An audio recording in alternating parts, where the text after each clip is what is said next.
nós enchemos o peito e dizemos: meu chamado é para contemplar a bondade, a beleza e a glória de Cristo. Ainda que nós façamos isso, esse não é o nosso chamado principal. Nosso chamado é para que a gente sirva a Jesus, para que a gente sofra pelo Evangelho, para que a gente sinta as dores do Evangelho em nós, como o próprio Paulo diz, que sentia como dores de parto, enquanto Cristo ia sendo formado nos seus discípulos.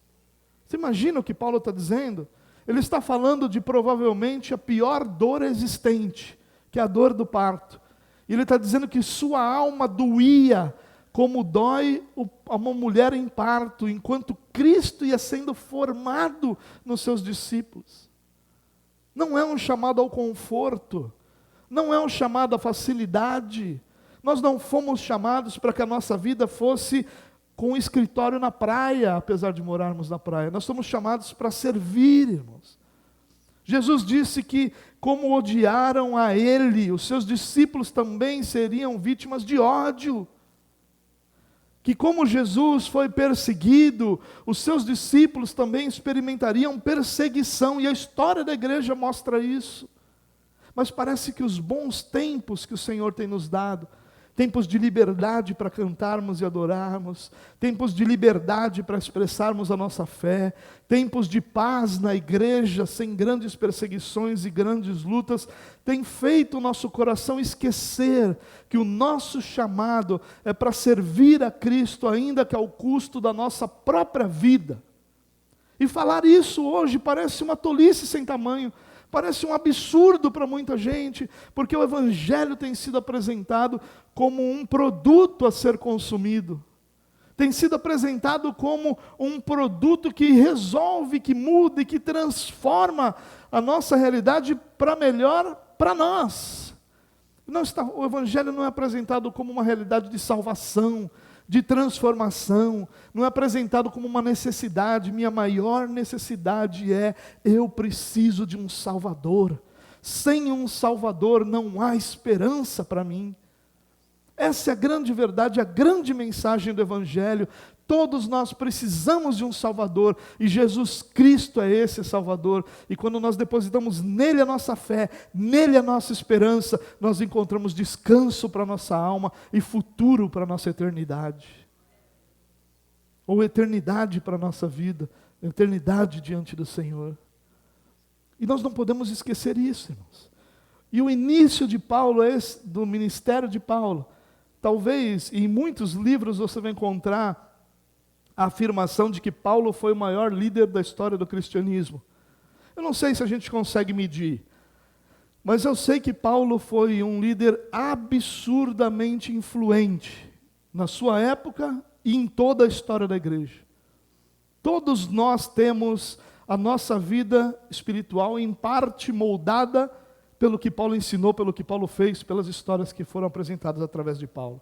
Todos nós devemos a Paulo, ao ministério que Deus deu a Paulo. Talvez ele seja realmente o maior líder da história do cristianismo, mas o começo da sua vida é um lembrete. Nós não fomos chamados para uma vida de paz, tranquilidade e calmaria. Nós somos chamados para, como soldados de Cristo, encararmos a guerra do Evangelho. E nós precisamos ser lembrados disso. Por isso que eu chamei essa mensagem, eu dei o título dessa mensagem de um início nada romântico. Porque quando nós olhamos para o versículo 20, tem muito romantismo aqui. Ele teve a experiência, Deus enviou Ananias, que orou por ele, que disse: olha, irmão Saulo, o Senhor te chamou, o Senhor vai te salvar, o Senhor é que te encontrou no caminho de Damasco. Caíram como que escamas.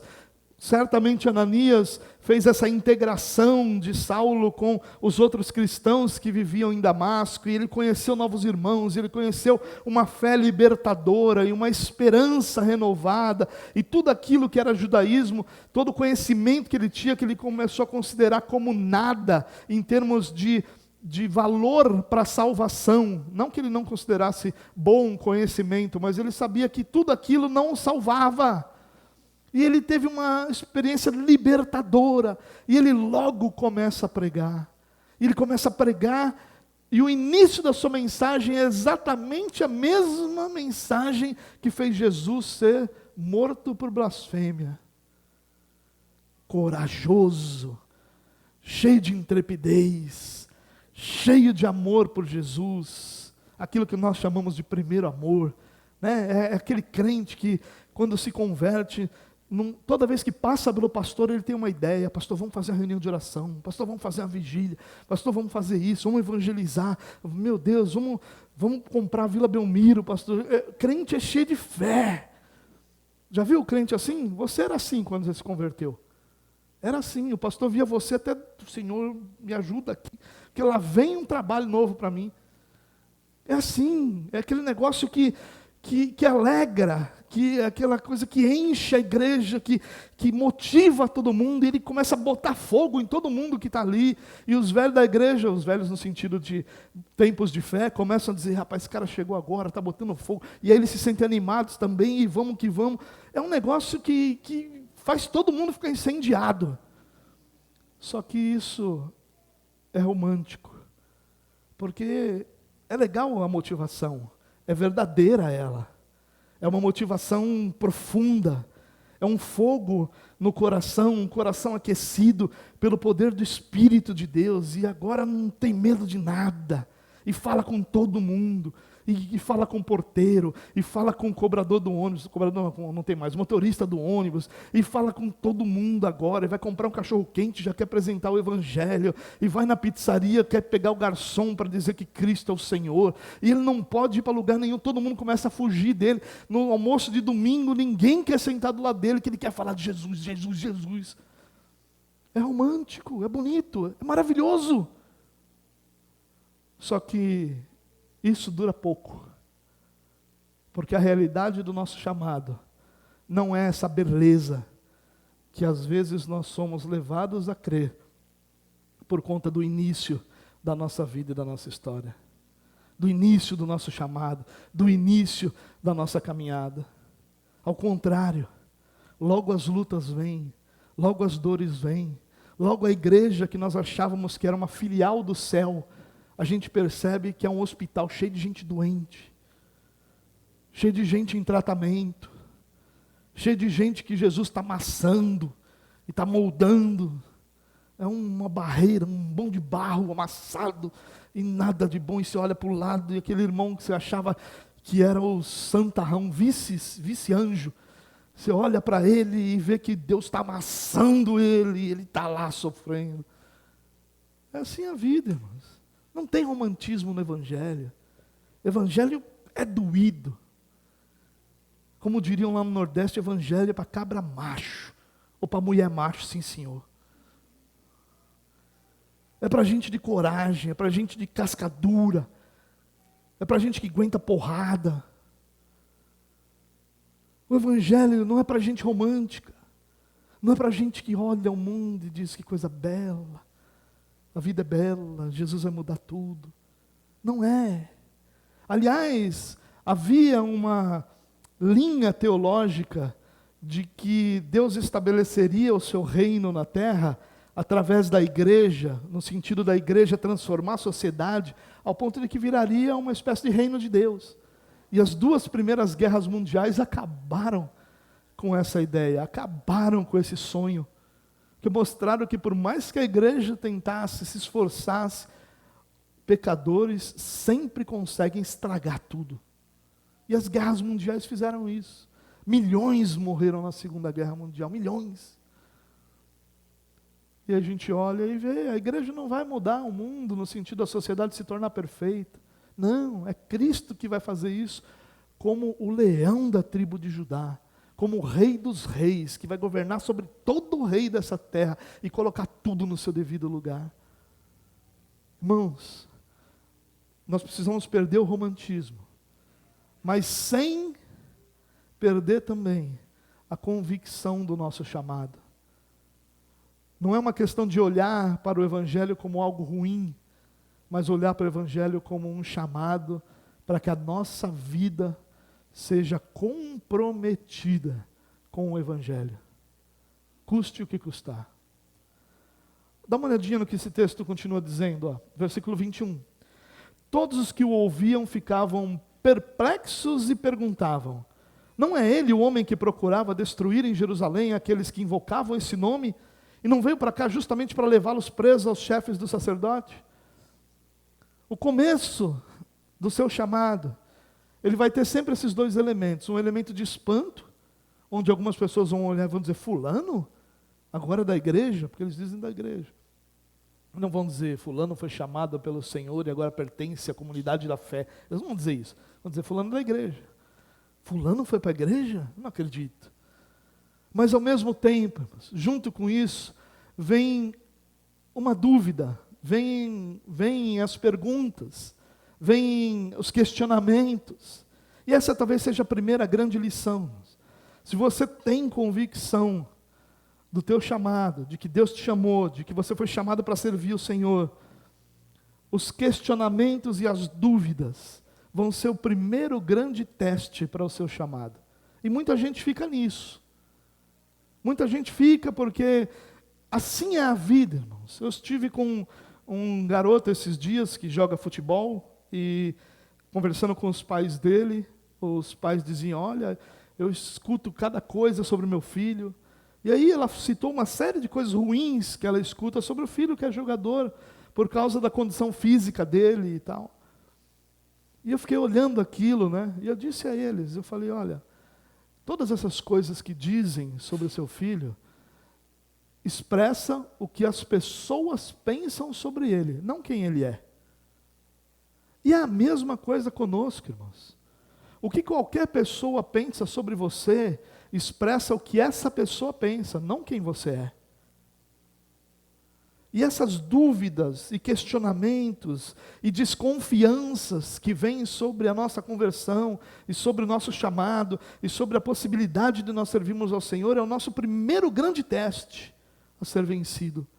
O teste das dúvidas, o teste dos questionamentos, o teste de pessoas ao seu lado diminuindo você, diminuindo sua capacidade, diminuindo suas condições de fazer, como se você fosse incapaz, como se você não tivesse sido chamado, como se Deus não tivesse como capacitar você, nem você pudesse crescer ao ponto de servir ao Senhor com alegria, com excelência, com grandeza. Não caia nessa, irmãos. Esse foi o primeiro teste de Paulo. Todo mundo dizendo: esse camarada não é aquele que ontem estava perseguindo a gente? Será? E olha, isso não aconteceu só em Damasco, não. Nós vamos ver, permitindo o Senhor na próxima semana, que quando ele chega em Jerusalém, todo mundo fugia dele. Os apóstolos fugiram dele, ninguém se aproximava. Precisou que um homem chegasse nele, conhecesse Paulo e levasse aos apóstolos, para que então os apóstolos pudessem recebê-los. Assim é. Deus te chamou. Quem tem que acreditar nisso é você, não quem está do seu lado. Eu me lembro de um amigo que a gente caminhou junto há algum tempo, e ele tinha uma convicção muito grande de que Deus tinha chamado ele para uma tarefa ou para um ministério específico. E a esposa dele vivia dizendo para ele: Deus não te chamou para nada disso, olha como você é, olha como você...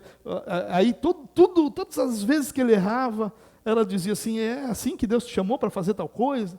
E ele vinha cabisbaixo e dizia: minha mulher não acredita em mim, minha filha não acredita em mim, ninguém acredita em mim, ó vida, ó azar. E eu dizia para ele: meu irmão, quem te chamou, quem foi? Foi o Senhor. Deus chamou quem? Você ou sua esposa? Deus chamou quem? Você ou as pessoas que você conhece? Se Deus chamou você, é você que tem que crer nisso, não são as outras pessoas. As outras pessoas verão com o tempo que Deus te chamou. Mas não, elas não são nada no seu ministério antes de que você mesmo creia, que você mesmo entenda que Deus te chamou e você mesmo decida dedicar sua vida para servir ao Senhor. O versículo 22 diz: todavia Saulo se fortalecia cada vez mais e confundia os judeus que viviam em Damasco, demonstrando que Jesus é o Cristo.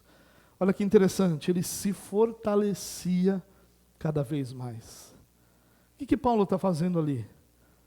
Paulo não está cantando o sabor de mel, dizendo que quando você precisou ninguém te ajudou, um dia vai te ver e vai ter que te aplaudir, vai ter que te engolir. Ele não está dizendo isso.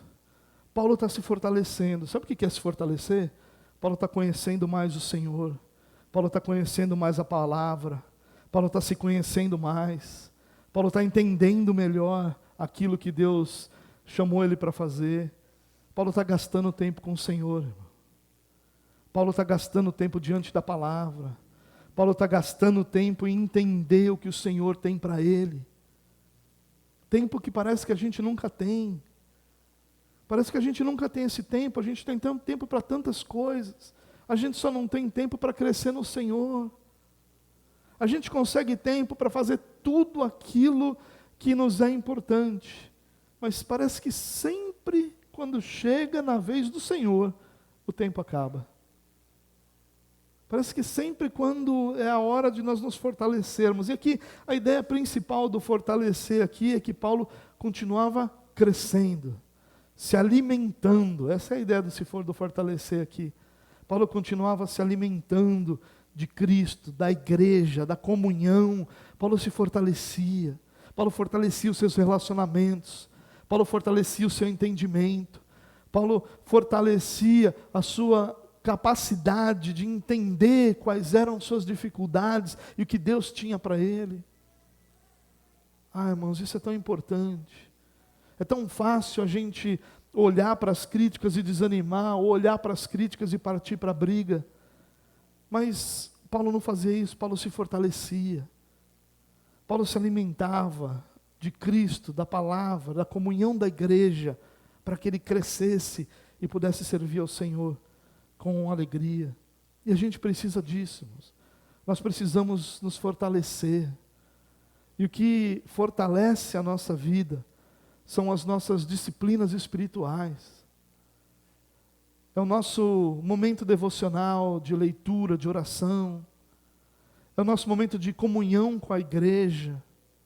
É o nosso momento de culto ao Senhor, onde nós expressamos, adoramos, louvamos a Deus. Isso nos fortalece.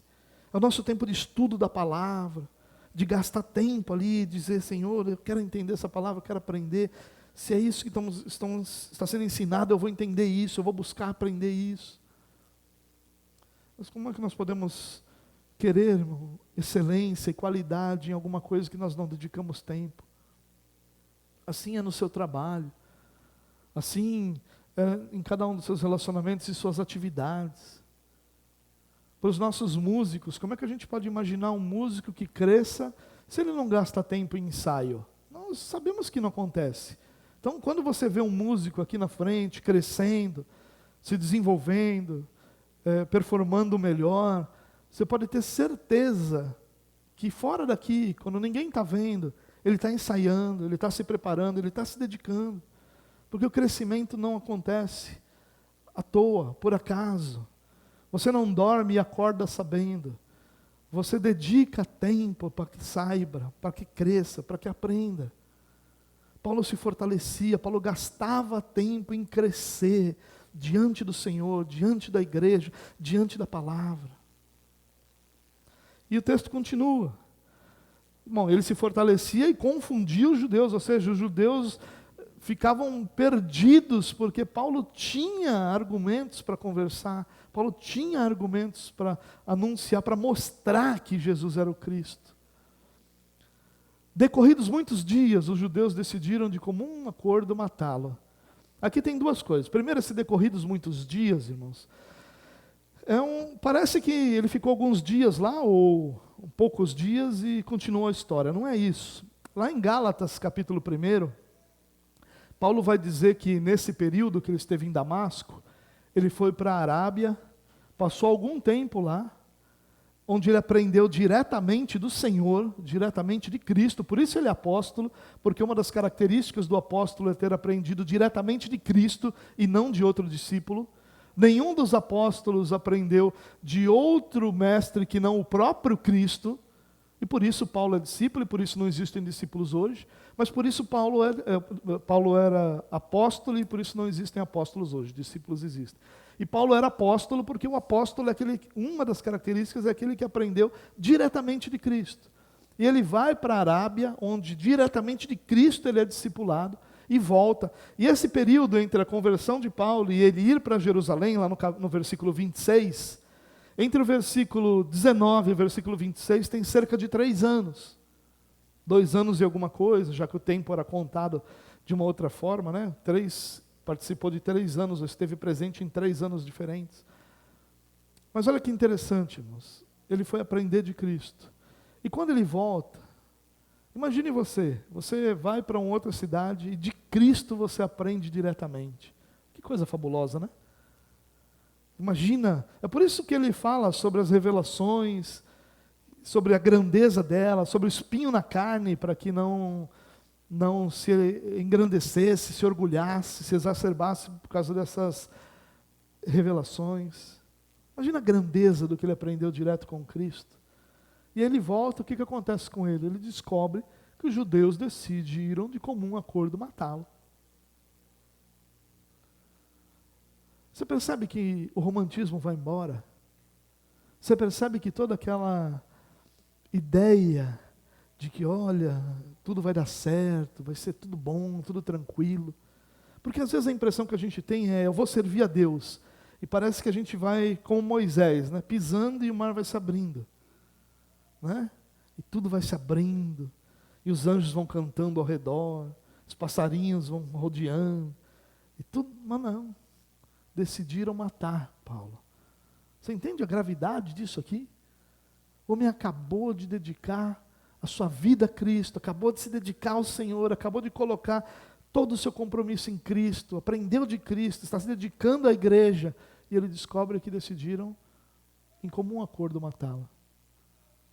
Sabe, irmão, se você entendeu que Deus te chamou para ser cristão e para, como cristão, servir a Deus, eu não estou falando aqui de chamado para você ser pastor, para você participar do louvor da igreja, para você ser liderança, presbítero, nada disso. Estou falando de pessoas comuns, como eu e você, que fomos chamados para servir a Deus em todos os aspectos da nossa vida, lá onde a gente trabalha, lá na nossa casa, lá nos nossos relacionamentos familiares, de amizade, onde for, nós somos chamados para servir a Deus.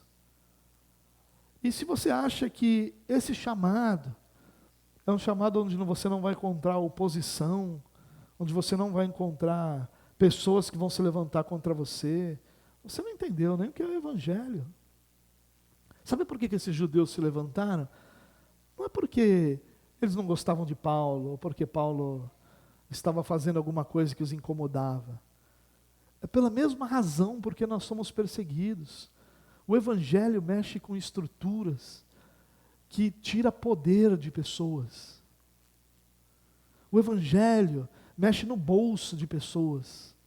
O Evangelho mexe na autoridade de pessoas.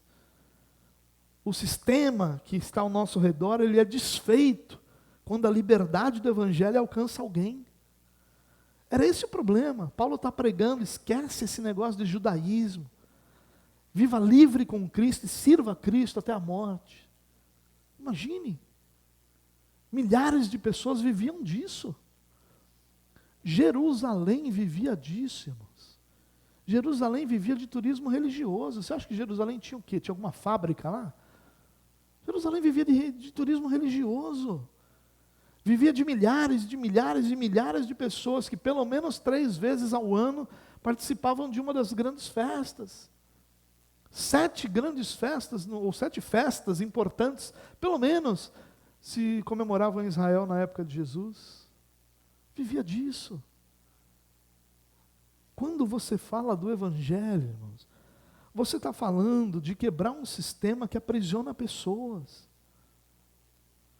Você não está mexendo somente com aquela pessoa que está te ouvindo. Você está mexendo com tudo à sua volta. São pessoas que não têm mais poder sobre as pessoas que te ouvem. São pessoas que não mais dominam sobre as pessoas que te ouvem.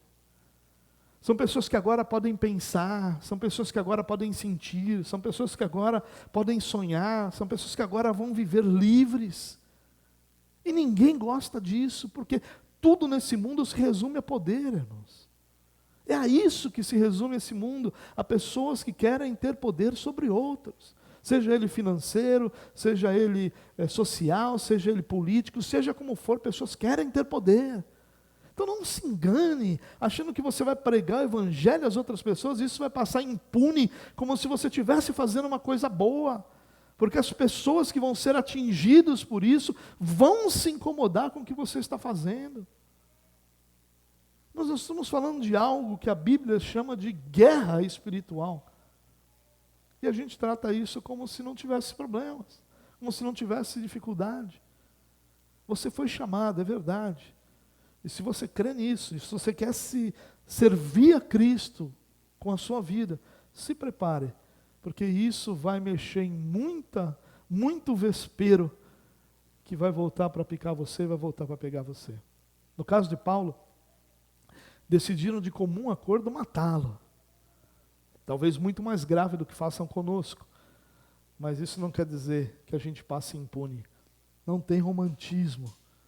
Tem dor, tem perseguição, tem sofrimento. Versículo 24 diz: mas Saulo ficou sabendo do plano deles. Dia e noite eles vigiavam as portas da cidade a fim de matá-lo. Quando ele vai escrever aos Coríntios, ele diz que foi o governador lá de Damasco que deu essa ordem de prender Paulo. E que o governador deu ordem para que ficassem lá vigiando as entradas e as saídas, as portas da cidade para prender Paulo. E ele ficou sabendo disso.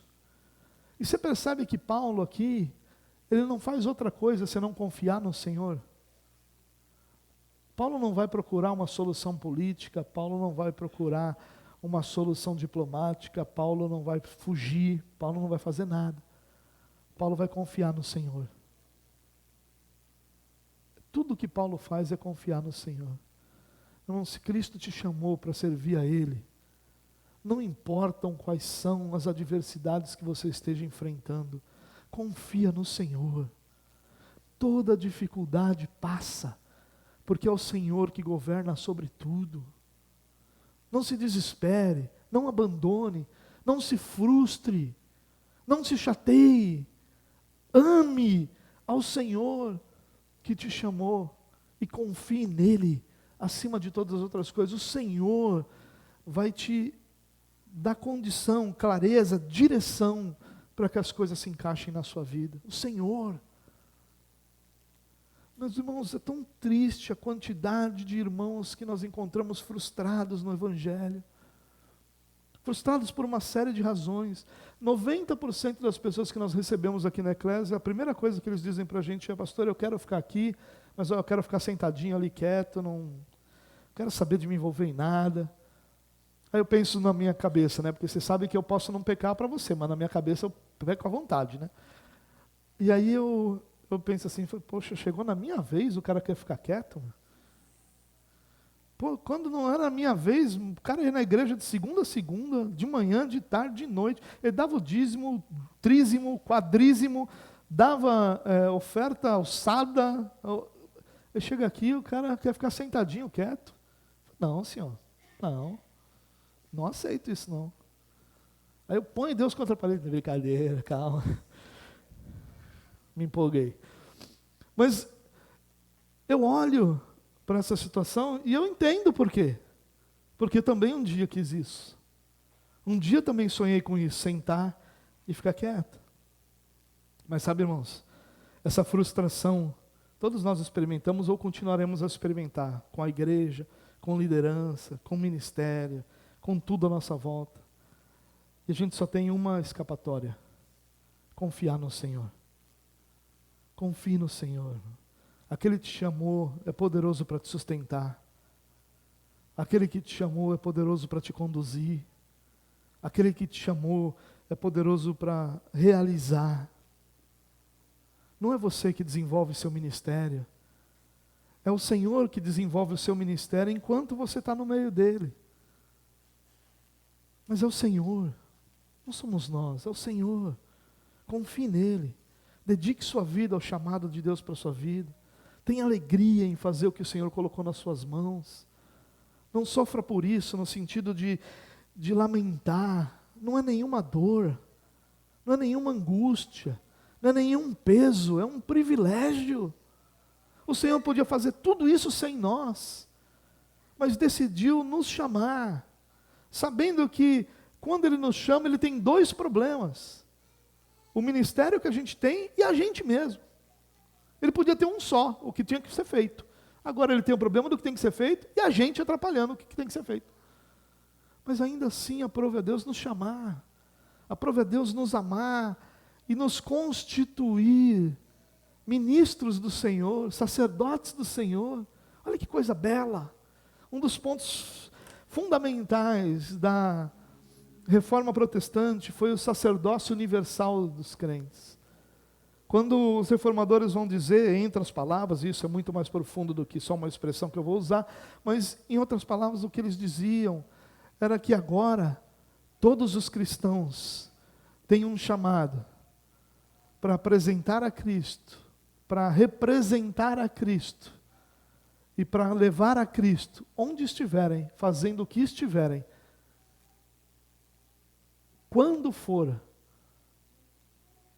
você no seu trabalho, na segunda de manhã, que você acha que não tem nada a ver com o Evangelho, ali você é sacerdote do Senhor, conduzindo pessoas para que enxerguem a Cristo. Não desanime, meu irmão. Não desanime, minha irmã. Confie no Senhor. Ele vai te sustentar. E a obra que Ele tem para realizar através de você vai beneficiar a igreja e vai glorificar o Senhor. Versículo 25, o último. Diz assim: mas os seus discípulos o levaram de noite e o fizeram descer num cesto através de uma abertura na muralha. Olha que coisa fantástica. Paulo tinha discípulos. Porque até agora a gente só leu encrenca. Você percebeu que esse texto aqui está falando das dificuldades do início do ministério de Paulo? E aqui está falando de mais uma. Ele teve que fugir para Jerusalém, sendo descido por um cesto, através de provavelmente uma casa, porque as cidades eram todas elas, ou grande parte das cidades eram protegidas por muralhas que estavam no entorno da cidade. As cidades não eram como as nossas, assim, uma grudada na outra, né? Cada uma delas era quase que um pequeno reino, né? Uma cidadezinha sempre guardada por muralhas, por portas que eram abertas de manhã, fechadas ao entardecer, sentinelas e guardas que tinham, e sobre as muralhas algumas casas eram construídas. Provavelmente um dos discípulos de Paulo, ou a família de um dos discípulos, morava numa dessas casas, e por ali, talvez pela janela, inclusive, é isso que dá a entender em outros textos de Paulo, aos Coríntios, içaram ele num cesto, à noite, para ele fugir para Jerusalém. E se a gente olhar só para isso, irmão, olha que dor. O camarada abandonou tudo que ele tinha, porque ele tinha prestígio no judaísmo. E agora está servindo no meio de dores e de lutas, fugindo para Jerusalém, abandonando seus irmãos queridos, discípulos queridos, pessoas que ele aprendeu a amar. Ele está tendo que deixar essas pessoas para ir para Jerusalém. Olha, imagina o coração desse homem. Mas a beleza desse texto não está nisso, está, mas os seus discípulos. Paulo tinha discípulos. Paulo tinha pessoas que olhavam para ele e diziam: eu quero servir a Cristo, eu quero ser de Cristo como esse homem é. Às vezes a gente não enxerga isso, irmãos. Às vezes a gente enxerga só o cesto descendo com a gente escondido. Às vezes a gente enxerga só as necessidades que nós temos de fugir, de abandonar, de deixar. Às vezes a gente está enxergando apenas o sofrimento, a angústia, a dor. E a gente não consegue enxergar quantas pessoas estão sendo abençoadas pelo que o Senhor está fazendo através da sua vida. Quantas pessoas já foram edificadas pelo seu chamado, pelo seu ministério, pelo que você já fez ao Senhor, pelo teu serviço. Não se engane, irmão. Se você está lá na portaria, se você está varrendo o chão dessa igreja, quando não tem ninguém aqui, só você limpando o banco, como eu vejo todos os domingos, tem ninguém aqui, só está o louvor ensaiando e os irmãos limpando cada banco que você senta e limpando o chão. Ninguém mais aqui para ver isso. E aí você chega e é abençoado, porque o louvor ensaiou, porque os irmãos limparam as cadeiras e porque alguém te recebeu lá na porta. Ah, irmãos, isso não tem preço. Isso é a coisa mais bela do Evangelho. A beleza de sabermos que apesar de nós, Deus nos usa para abençoarmos pessoas. apesar de todas as nossas limitações, fraquezas e a podridão do nosso pecado, Deus nos usa para abençoar pessoas. Os seus discípulos o levaram, se importaram com ele, se importaram em dar guarida a ele, se importaram em que ele pudesse fugir a Jerusalém em segurança, se importaram em que num determinado período da noite ele pudesse ser descido ali num cesto, escondido. Vai saber o que mais tinha nos cestos, talvez roupas, talvez frutas, sei lá, alguma coisa junto ali para que ele fosse escondido, e ele escondido, fugindo. Mas seu coração sabia que ele tinha discípulos. Seu coração sabia que mesmo que ele estivesse fugindo, Deus o havia usado para abençoar pessoas. Foi para isso que Deus te chamou, meu irmão. Deus não te chamou para o conforto, não. Deus não te chamou para ser tudo fácil, não. Deus não te chamou para que a tua agenda se encaixe perfeitamente e você não tem, não. Não, se você quer servir a Deus, irmão, você vai ficar cansado, você vai passar fome, você vai fazer um monte de coisa desconfortável. Mas no final de tudo você vai saber que Deus gerou discípulos através de você. Que pessoas foram abençoadas. Por isso, irmão, essa mensagem é um chamado para nós. Abandone o romantismo de que as coisas são fáceis e comprometa-se profundamente com a sua própria vida a servir ao Senhor com a convicção de que isso é um privilégio que Deus concedeu à sua igreja. Eu quero terminar com uma frase. E essa frase, eu pensei nela como talvez uma ideia da gente resumir um pouco do que a gente conversou. Os tolos creem que o serviço é algo romântico. Os tolos fazem isso. Os imaturos. Aqueles que ainda não entenderam o chamado do Evangelho. Mas os sábios, e sábios no sentido de que receberam do Senhor essa compreensão e compreenderam o que o Senhor está dizendo, sabem que há um compromisso de vida. Nós fomos chamados para comprometer nossa vida. Não o dinheiro que está sobrando, não o tempo que está sobrando, não os talentos que a gente não está usando em outro lugar, mas a nossa vida. Você foi chamado para servir o Senhor com toda a sua vida, para comprometer toda a sua vida em amar e servir ao Senhor de todo o seu coração. Vamos orar? Pai, nós não nos iludimos imaginando que apenas o nosso querer servir ao Senhor será suficiente para que nós consigamos vencer as barreiras de falta de tempo, de saúde, de energia, de dinheiro. Mas nós sabemos que se o nosso coração estiver comprometido com o Teu reino, com o Teu Evangelho, com a Tua mensagem, com a Tua igreja, o Senhor há de colocar todas as coisas nos devidos lugares. Nós sabemos que quando nós cuidamos do Teu reino, da Tua igreja, o Senhor sempre cuida de nós e dos nossos negócios. Por isso, a nossa oração é que o Senhor nos dê a capacidade de comprometermos a nossa vida no Teu reino, no Teu Evangelho. Que o Senhor nos dê um coração disposto a não desistir, um coração disposto a não esmorecer.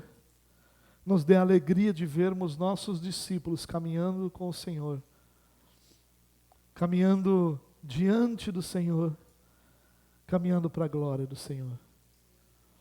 E que nos momentos em que o nosso coração desejar desistir, o Senhor nos lembre das pessoas que o Senhor está abençoando através do que nós fazemos. E de que não há absolutamente nada pequeno no reino de Deus. Porque os menores é que serão chamados de grandes no reino de Deus. E todo serviço deve ser olhado à luz do que o Senhor mesmo disse, de que aquele que dá um copo de água a um dos pequeninos, tem para si algo, uma recompensa que vem do Senhor. se um ato tão pequeno quanto dar um copo d'água tem e traz uma recompensa tão grande, Deus, devemos olhar para todas as nossas outras atividades da mesma forma, sabendo que ao servir ao Senhor, ao servir a tua igreja, ao servir os pequeninos, os teus filhos, nós estamos servindo ao Senhor, amando ao Senhor, e diante disso nós veremos os frutos do nosso trabalho e os frutos da nossa dedicação. Nos ajuda, Deus, a vencer as barreiras. Nós vivemos tempos tão difíceis, em que os nossos dias parecem tão mais curtos, o nosso dinheiro parece tão menos, nossa energia parece se esvair, mas nós sabemos que o Senhor nos chamou para servirmos a Ti, e a nossa oração é que o Senhor nos capacite, nos fortaleça e nos ajude a viver para a glória do Senhor. Amém. Amém.